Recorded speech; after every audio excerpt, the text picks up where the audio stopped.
जल्दी चलो, ये रखो। अरमान कहाँ? हॉस्पिटल। एक्सीडेंट हुआ, जल्दी चलो। एक्सीडेंट? चलो। बताओ तो किसका एक्सीडेंट हुआ है? आसमा, एक्सीडेंट किसका? रणविजय का एक्सीडेंट हुआ है। रणविजय का एक्सीडेंट? कहाँ?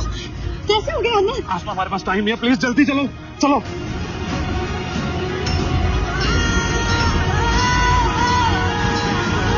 आसमा देख लेती है आलिया के हाथ में रानो के कंगन और वो पूछती है कि तुम्हारे हाथ में मम्मी के कंगन कैसे हैं। तो पहले तो वो छुपाती है आलिया और फिर बोलती है कि मम्मी ने मुझे खुद ही दिए हैं।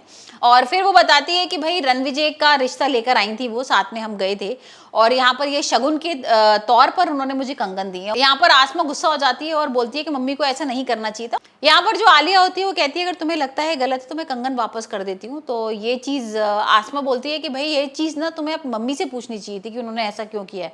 और ये सब बोलकर ना वो वहां से चली जाती है। अब यहाँ पर भाई सच सबके सामने आ। सुबह से रणविजय को फोन कर रही, फोन क्यों नहीं उठा रहा है?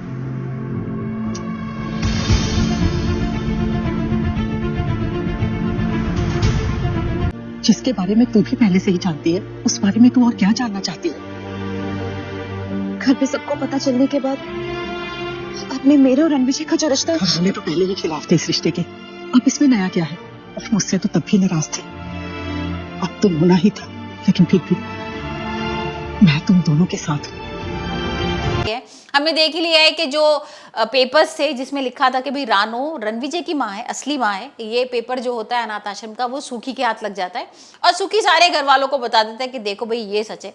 और यहाँ पर जो हंगामा हो रहा है भाई उदारिया में, वो तो देखने लायक है। मतलब सब लोगों के ना होश उड़े हुए हैं, किसी को भी समझ में नहीं आ रहा कि क्या करे। और यहाँ पर अब अरमान को पता लग गया है। यहाँ पर हानि और मेहर आती है और रानो से पूछ लेती है कि रणविजय आपका बेटा है। तो यहाँ पर अरमान बोलता है तुम क्या बोल रही हो? तो वैसी बच्ची है बोलती है कि भाई तो ये तो हमने दादी के मुंह से सुना था कि ऐसा कुछ कह रही है कि जो रणविजय है वो रानो का बेटा है। तो ये सुन के ना अरमान के होश उड़ जाते हैं।